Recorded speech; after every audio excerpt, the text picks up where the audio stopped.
Hi guys, welcome back to my vlog. Today is Thursday and nagkapag-vlog ako kagabi pa talaga guys nung nagpunta kami ng hospital.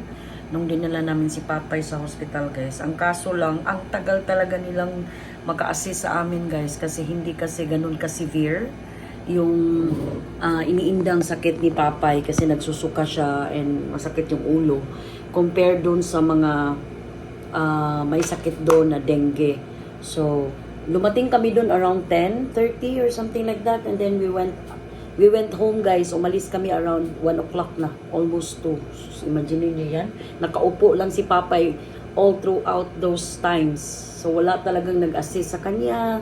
Wala. Kinuha lang yung information niya. Nilagyan lang siya ng yung pulse. And then wala na. Hindi na siya binalikan talaga dahil nga napakadaming tao sa emergency room ng Chongwa Fuente. Grabe. So today guys, nung kagabi nga, kaninang umaga nung dumating kami, nakatulog ako and we needed to wake up at 5 o'clock. 5:30 na nga siguro kami yung nakagising guys kasi si Kian, kinailangan namin siyang yung pagkain niya.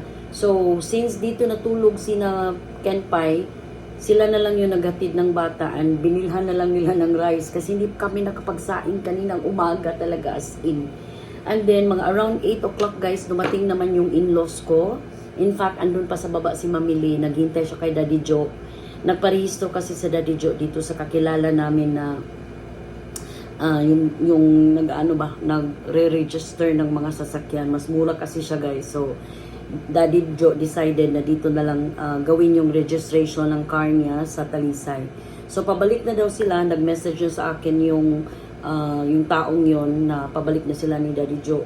Kasi sinundo niya pala si Daddy Joe guys, nakamotor siya. Tapos yan yung nag-drive ng kotse ni Daddy Joe papunta doon sa emission center. And then si Daddy is natutulog guys. Kawawa talaga kasi wala talaga kaming tulog, literally. Ako nga, gumising ako mga 9:30 kasi nagpaalam talaga ako sa boss ko na 6 o'clock kasi yung shift ko guys. So nagpaalam ako right after ng team meeting ko, nagpaalam ako sa team ko na matutulog muna talaga ako. So I woke up at 9:30 and yun na nga. Eto, nakapag-work na rin ako guys. And hindi pa ako naliligo kasi nga mamayang hapon is matutuloy na daw yung blessing ng mga sasakyan namin, yung sa amin si Jaggy at saka kinakuya na Vios. So madali lang naman daw guys, wala pa naman yung wala pa yung 1 oras na seremonyas doon sa simbahan. So balak namin sa Maymuhon, sa Santo Niño Church dito sa Maymuhon namin ipapabless yung aming sasakyan. Kasi yung si Jaggy guys, ever since we bought that last year 2023, hindi pa namin niya napablessan. Ewan ko lang so sa previous owner niya kung napablessan ba niya yan. But iba pa rin talaga kung ikaw na yung may-ari eh. So papablessan din namin guys. So kaya din nandito sila Mamili, timing na timing. Kasi after noon is baka mag-dinner na lang kami mag-anak. Tapos susunduin muna namin si Kian. And then magdi-dinner kami sa labas. So yun ang ganap namin for today. And kagabi nga, since alam ko matatagalan kami sa hospital, kaya nakapag-vlog ako guys. Even though meron ako na-upload kahapon, yung vlog ko kahapon na around 10 minutes lang yata yun. So since wala na, na-close ko na yun. So kinailangan ko nang mag-open uli ng vlog kagabi. So yun ang ganap. So maya-maya lang guys, around nung oras na ba? 12 o'clock, maliligo na ako. Kasi nakapagpahinga na naman ako guys para by 3 p.m. susunduin kami dito. Pupunta kami doon. Ewan ko lang kung dadalhin na ni Daddy Joe yung sasakyan niya. Baka dadalhin na rin niya. Kasi kung pabalik-balik pa siya dito guys, ang layo na, di ba? Aksaya sa gas. So 3 kaming magko-convoy doon sa church. And then afterwards, baka doon kami sa city kumain. Kasi walang work si Kuya din today, RD siya. And alam ko natutulog pa yung dalawa, si Kenpai. Dahil nga kay Papay kagabi na suka siya ng suka guys. As in, siguro may nakain siyang, na-impatcho siya ba? Doon sa karinderya na pinagkainan nila ni Kuya. Kaya yun ang nangyari sa kanya. Kawawa talaga kagagabi nung napinuntahan namin sa bahay nila. ang lalaki ng mga sinuka ni Papay, mga pira-piraso ng mga baboy. So, sakita ko talaga guys. So, to Papay, sana ay gumaling ka na talaga. Kasi, ano lang guys, nung sa kakaupo ni Papay doon sa Chongwa, sabi niya sa akin, ma, medyo na okay na ako, ma, hindi na ako nasusuka. Ang pinakain ko din kasi siya guys ng burger kasi nagutom siya. Kasi biro mo ba naman, yung last kain niya was around 4 o'clock or 3 o'clock pa. Tapos sinuka niya yun lahat. So, syempre, magugutom talaga yung tao. So, yun, pinabili niya ako ng burger kasi nasa ano lang naman yun. Sa, ano ba yun? Tatawid ka lang dun sa Chongwa. Mayroon namang Jollibee doon. And then kami ni Daddy, nag-abakap, coffee. And then si Daddy, binilhan ko rin siya ng cinnamon. So, yun ang ganap namin kagabi. And then today, mag-vlog ako sigurado pag alis naming mag-anak. I think dumating na si Daddy Joe kasi niririnig ko na yung door. Kaso natutulog pa tong asawa ko. Although nagsaing si Daddy ngayon ng panibagong kanin kasi dito magla-lunch si na Daddy Joe and mamili. I think mag-order lang si Daddy dito sa amin dito guys. Kasi ako busog pa naman ako.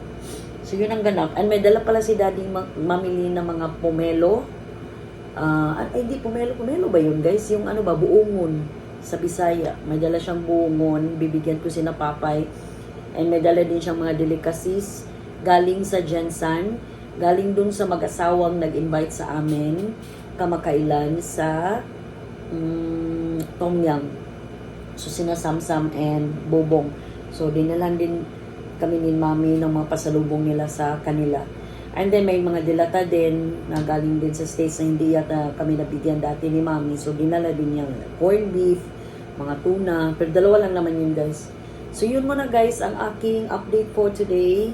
So mamaya guys magba-vlog uli ako, okay? Guys, update guys.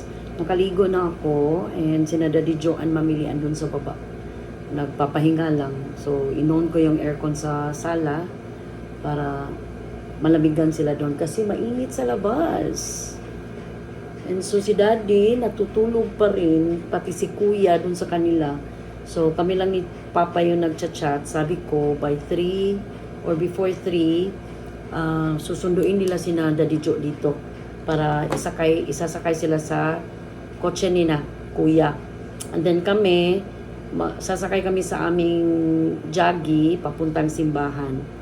And then, after ng blessing, iuwi namin yung sasakyan namin. Kami yung magdadala sa kotse ni Daddy Joe. Yan, para sila Daddy Joe, pagkahatid namin sa kanila, doon na kami lahat sasakay sa kotse ni Kuya. So, yan ang magiging ganap namin. Kasi nga, after sa, baka mag-snacks lang kami or mag-dinner kung saan man.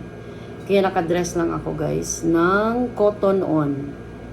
Tagal na nitong dress na to guys. Kay Ninya pa to. Christmas gift ito sa akin ni Ninya. Pero, yan ang kagandahan ng mga imported na brands. Kasi hindi talaga sila na hindi na worn out yung kanilang design. Yung kulay. Hindi siya nagbabago. So, this is just a dress. Pakita ko sa inyo. So, ayan. Nilagyan ko sana siya ng belt kanina. Pero masyado namang mahigpit.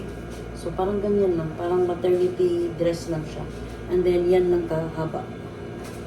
And then, I'll just wear sandals.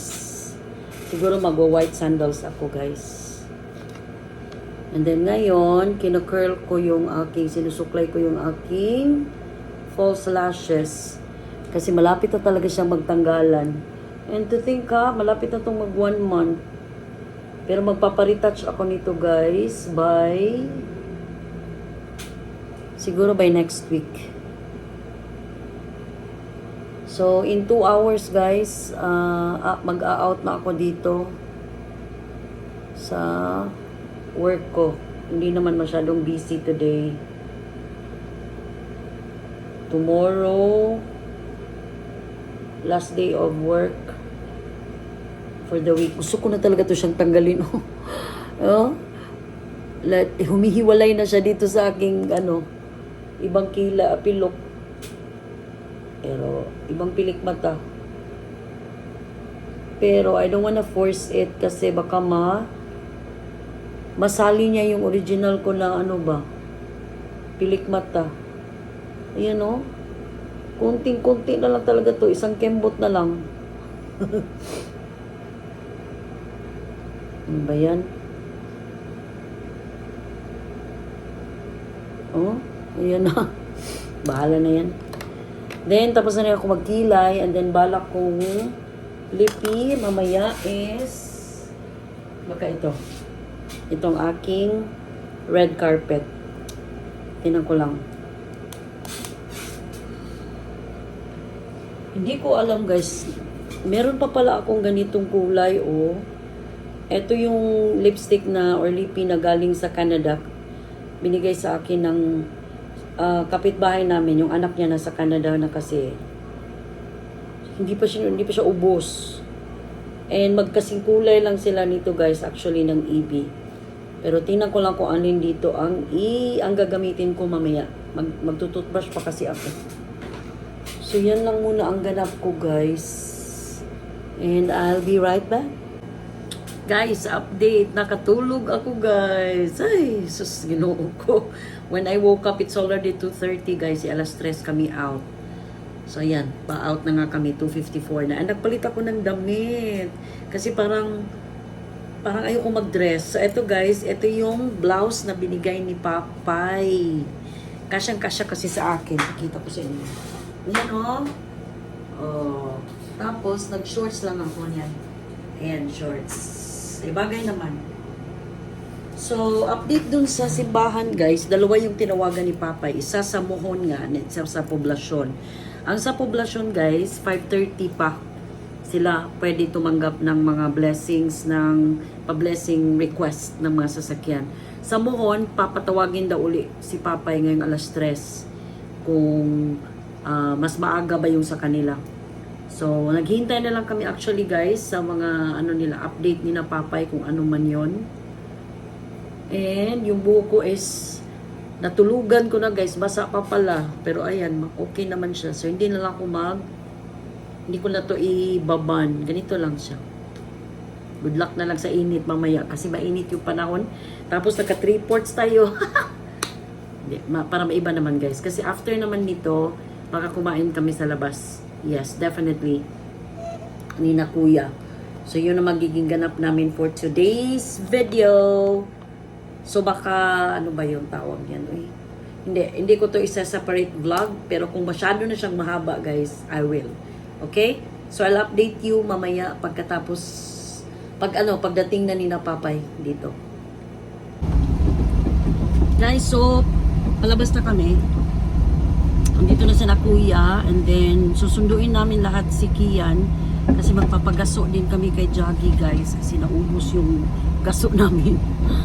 So after namin doon 4:30 yung namin blessing ng ni Jaggy at saka yung kotse ni na kuya sa Mohon, sa Santo Niño Church sa Mohon. So sigurado mag-vlog ako doon guys. And then, ano pa ba? After naming doon sa Mohon, uuwi kami pabalik ni Daddy. Sasakay naman kami doon sa kotse ni Daddy Joe. So, si Daddy yung magdadala ng kotse ni Daddy Joe. So, convoy kami kung saan man kami kakain after. Okay? Okay ba, Daddy? Nabusog ako guys kasi inubos ko yung galletas ni Mamile. Ang sarap. Ano ulit mo? Patatas? Patatas, gallegas, bibili ako niyan pag mas masarap yon kasi crunchy siya and madali lang siyang kainin.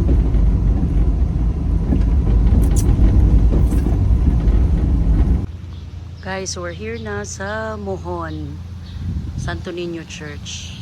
So, sino ba yan? Sino ba itong pare? St. Augustine. Augustine para to. So, 4:30 yung schedule namin guys. Sa dalawang sasakyan. Kay Jaggy. And walang pangalan yung Vios nila kuya. Kasi para daw walang sentimental value kapag inano nila. binenta. Ang hangin naman dito. So, nagpalit ako ng shades guys. Itong green ko na ano ba tawag dito sa shades na to? Anong brand? Nakalimutan ko. And naka-green ako guys. Yan yan. Ito yung bigay ni Papay. And then I'm using my, kasi na-miss ko to, Lacoste. Lacoste na maliit na bag lang. Kasi wallet lang naman yung laman nito. So ayan, nilinisan ni Daddy si Jaggy. Kasi na kuya, wala pa.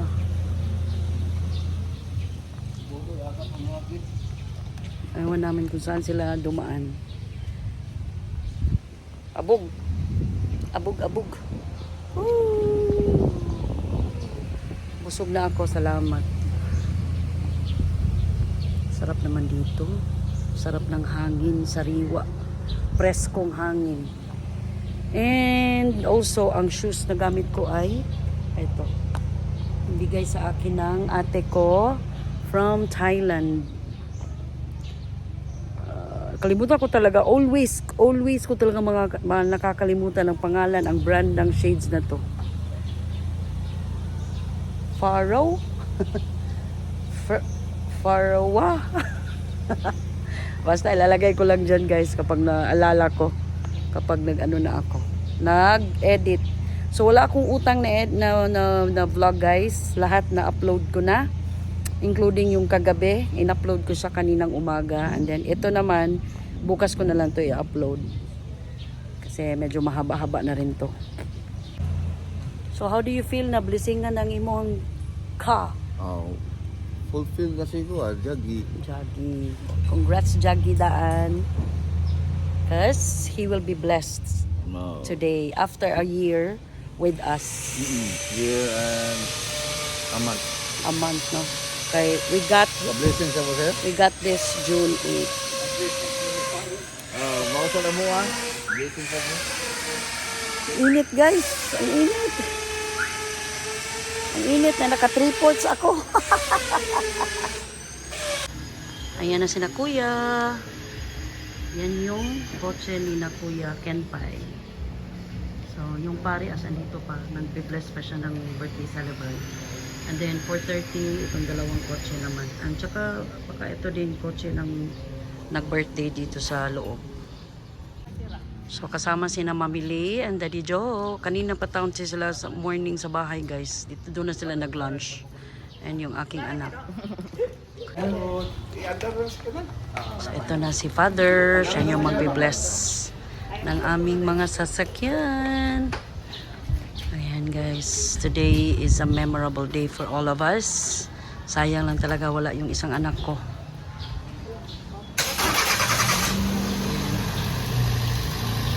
Kaso,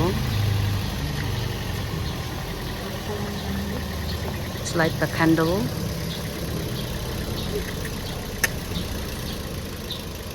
Oh ha, mamatay ang candle. Okay. Imo, sige, yours. Kay sobra oh. Imo sa amin. Okay. Kuya. Kuya dong, ayaw, dara. Agoy, wa na. Okay na na. Wa na. Sige. Okay, sige. Ken, imo ken. Let's start. You are the kuan. Okay ra ko. Alright. Sa ngalan sa Mahal, sa Anak sa Espiritu Santo. Amen. Daigo ikaw Ginoong Diyos, hari sa tibuok kalibutan, imong gibuhat ang tanang kabuhatan pinagi sa imong anak, o pinagi kaniya imong isanggang tanan diha sa imong pagamuma. Ginoong Yesus, ringon ka na ikaw ang dalan ngadto sa kaluwasan. Nangamuyo kami kanimo nga unta, imo kami agakon kanunay ngadtong kanimo labi na ang tag-iyan ining mga sakyanan, ang driver o ang mga sumasakay. Ginoo, pandungi sa landong sa imong panalipod ang sumasakay niining mga sakyanan aron sila mahiabot ngadto sa ilang panimalay na walay kadautan. Atagi ang mga driver sa maaptik nga pananaw, bugnaw nga hunahuna ug marasigon nga pag-alagad sa iyang sumasakay aron siya mangayan nga tawgon mong anak nga malagaron sa katilingban. Sa imong ngalan patiki, sa imong bendisyon kining mga sakyanan. Nga unta walay disgrasyang mahitabo niini samtang kini pagagamiton. Amahan patalingugi ang among pagampo kay among kini gihalad pinaagi ni Kristo among Ginoo. Amen. Our Father who art in heaven, hallowed Holy be thy name. Thy kingdom come, thy will be done on earth as in heaven. Give us this day our daily bread and forgive us our sins as we forgive those who sinned against us. Do not bring us to the test, but deliver us from evil. Amen.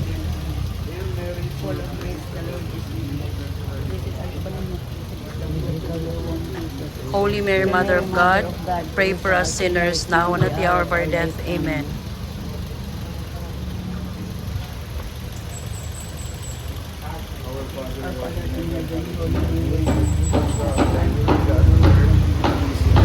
Give us this day our daily bread and forgive us our trespasses, so we forgive those who trespass against us. Do not bring us to the test, but deliver us from evil. Amen.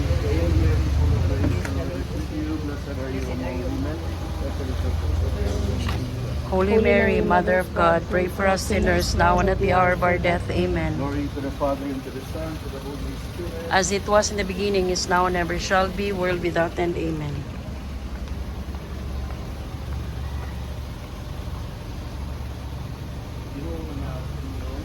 Nausap ka nimo. Ang ninyo ang amahan ng anak ng Espiritu Santo.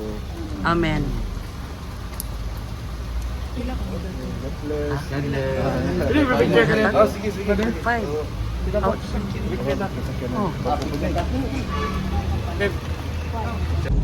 Finally guys, done na. Na-bless na si Jagjag. And yung bagong kotse ni na kuya. Naputol kayo guys kasi tumawag si Yapap. So pabalik na kami sa bahay because as I've said, we will be bringing the car ni Daddy Joe. And then itong si Jaggy iiwan namin. Iwan namin si Jagjag. And pupunta na kami ng El Corso guys. Doon daw kami. Kasi ang gusto sana ni Kuya doon sa Naga. El Corso, hindi naman naganahan dati mo ulit dito. Di ulit. Kita ka pa mda. Kita man dyan mo da. Kay masakay man ta nilang Kuya ning uli. Di ba, mag-convoy tayo pa rin yung ulit lago. Ano Mami. dili mo dili. Dili na sa ito dati diha. Ulit. Guys, ipaningot ako guys. Nandito na kami sa kotse ni Daddy Joe na Honda City. Yung lumang-lumang Honda City ni Daddy Joe. And then, hinihintay lang namin si Daddy. Nag-ano lang siya, naglagay siya, nag-put on siya ng kanyang mga jewelries. And then, relo. Yung relo ni Daddy specifically. Kasi gusto niya talaga yung relo ni Kuya. And then, after which, diretso na kami sa El Corso. Ayan na si Daddy. So, alis na muna kami, guys. We're here na, guys, at Lantau Restaurant. Andun na sila Daddy Joe, Mamili, and Ken Pai.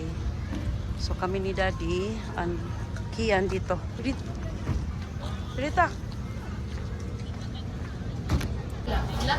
So, ito na yung food namin, guys.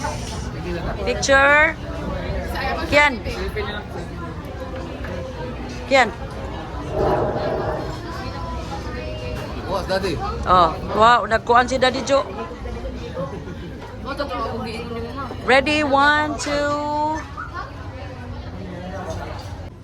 And guys, we're here at Bamboo Bay, Kinapapay. Because hiyati ni Kuya yung kapatid ni Papay sa airport. And then while waiting for Kuya, kami ni Daddy, pupunta sa kanila. Mag-ano lang kami doon. Wala kasi dito yung mama din ni Papay, nasa States pa. So yung brother niya, pupunta ng Japan!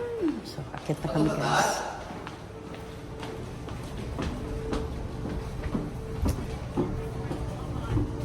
Kibas na sila mama. Ganda dito guys. Oh, tingnan niyo ko. Char! Ha! So dito kami sa condo nila. Papay, itong isa busy. Ako magcha-charge ako guys.